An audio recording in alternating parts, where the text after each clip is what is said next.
Chapter 10. Fundraiser as Sage or Jester. The Counterfeit Guide. The Guiding Sage. The hero's journey is a universal story. In that universal story, the guiding sage plays a powerful archetypal role. This role can direct the fundraiser's work. The fundraiser makes the call to adventure. She challenges the donor to heroism. She helps along each step of the journey. She introduces the hero to friends and allies that help. She provides magical weapons that help. She helps the donor start the hero's journey. She helps the donor finish the hero's journey. The fundraiser advances the donor's hero story. When the fundraiser fulfills this role, it can be powerful for donors too. It can satisfy a core need for the donor. It can result in deep, meaningful donor experiences. It can generate transformational gifts. It works. It works, but it's hard.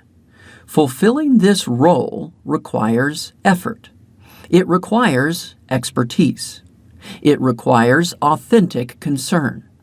It demands perseverance throughout the donor's journey. The guiding sage role isn't just a deceptive veneer. To work, it must be real. Donors are attracted to this helpful, knowledgeable character, but this attraction creates the temptation for phony imitation. Appearing helpful is easy. Actually helping is hard. The counterfeit mentor. The guiding sage is an archetypal character, but like other archetypal characters, it has a shadow. This is a similar but inverted character. The shadow character for the sage is the jester. The jester is highly social and likes personal freedom. Like the guiding sage, the jester is also good at talking. But the jester has no substance. The jester provides no real expertise. Like the guiding sage, the jester relates well to others. But for the jester, these relations are short and shallow. The jester quits at the punchline. These character differences apply to fundraising. Differences in characters parallel differences in practice. These differences include 1. The guiding sage offers expertise. The jester doesn't know. 2. The guiding sage finishes the journey. The jester quits at the punchline. 3. The guiding sage focuses on the future. The jester lives for today. These two characters reflect two competing identities for the fundraiser. They symbolize two competing approaches to fundraising. 1. The guiding sage offers expertise. The jester doesn't know. The guiding sage delivers real value to donors. This means offering expertise for the donor's journey. The guiding sage should know organizational possibilities, gift possibilities, and financial possibilities. This practical knowledge is useful, but it becomes powerful when combined with relationship. The guiding sage knows the donor. She knows the donor's values and goals. She knows the donor's origin story. She understands the donor's journey. This fusion of practical and personal knowledge works. It creates real value for the donor. Organizational possibilities. The guiding sage knows what the charity can deliver. She knows how to match this with the donor's journey. Sometimes she can push the charity. She can maneuver through bureaucratic barriers. She can help the charity deliver more value to the donor. This might mean tracking and reporting gift impact, developing motivational gift structures, creating compelling donor experiences, delivering donor gratitude, or providing donor recognition and publicity. These can help advance the donor hero's journey, but creating them requires organizational expertise. It requires a knowledgeable insider who acts as the donor's advocate. It requires a sage. It requires a true mentor. Gift possibilities. The guiding sage understands gift structures. She knows about endowment gifts, virtual endowment gifts, memorial gifts honoring a family member, gifts in wills, gifts in kind, restricted gifts, asset gifts, and other options. The guiding sage not only knows the options, she also knows how to present them in a clear and compelling way. She knows when donor circumstances make each option relevant. She knows how to match each with the donor's journey. Financial possibilities. The guiding sage knows charitable financial planning. She knows how to match options with donor goals and circumstances. In the U.S., this financial knowledge can deliver massive benefit to the donor. This isn't just for major and complex gifts. Suppose a donor wants to give only $1,000.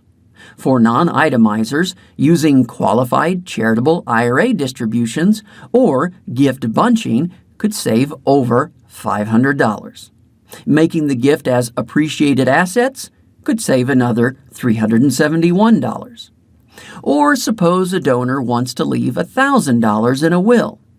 Using an IRA designation instead works better. It could save the donor's heirs over $500. This works even for the smallest estates. Financial knowledge creates tangible donor benefit. It means actual dollars for the donors. But many fundraisers don't know even these basic concepts. Many don't care to learn. Let me be offensive. If a fundraiser isn't willing to spend 10 to 15 minutes a day to learn financial options in charitable planning, then she is not a sage. She is a jester, and she always will be. The information is free. I personally made sure of that. My charitable planning textbook is free. My 10 to 15 minute animated videos are free. The fundraiser can choose to do the work. She can choose to provide real value.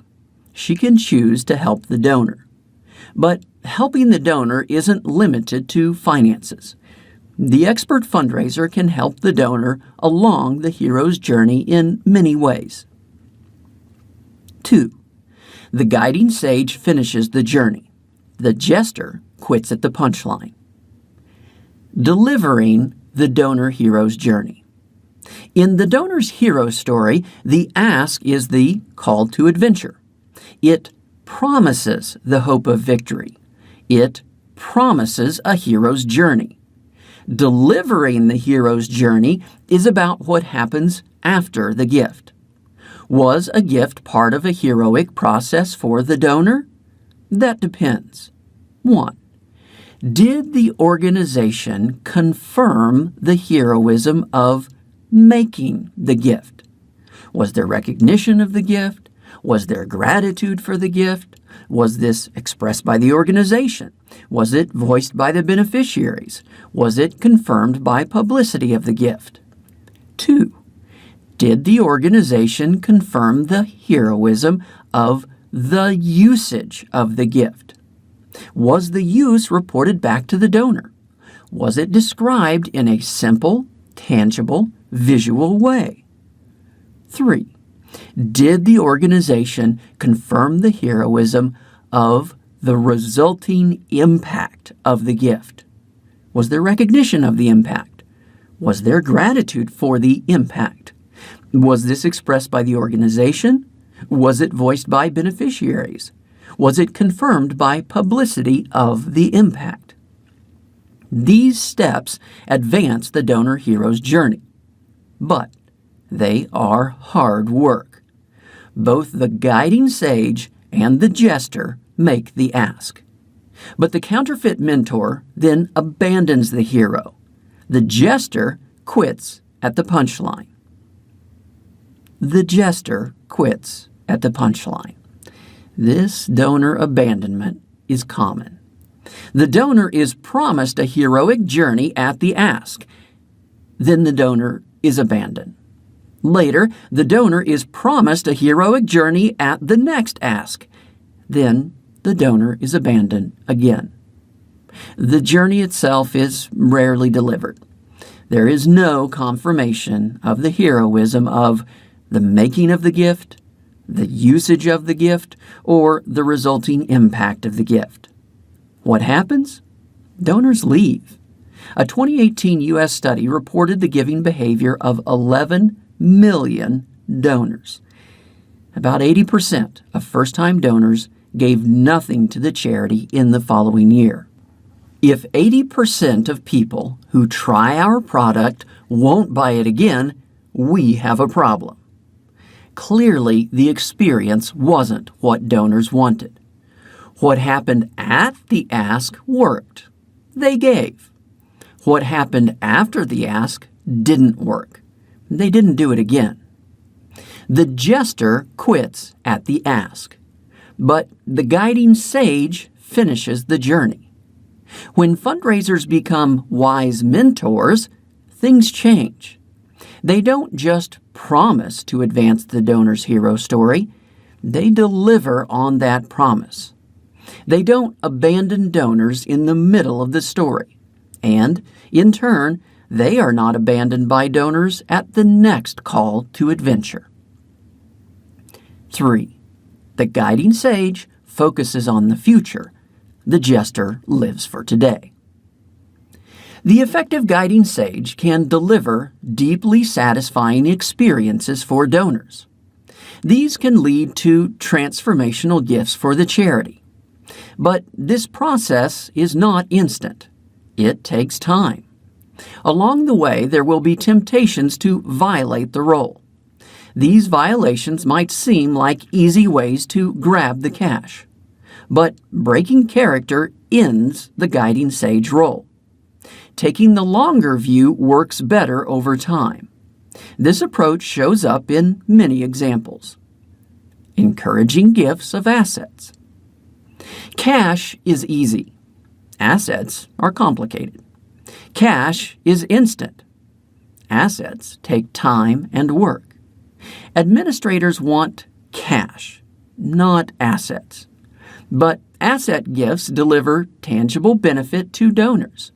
They're cheaper for donors. The guiding sage delivers value.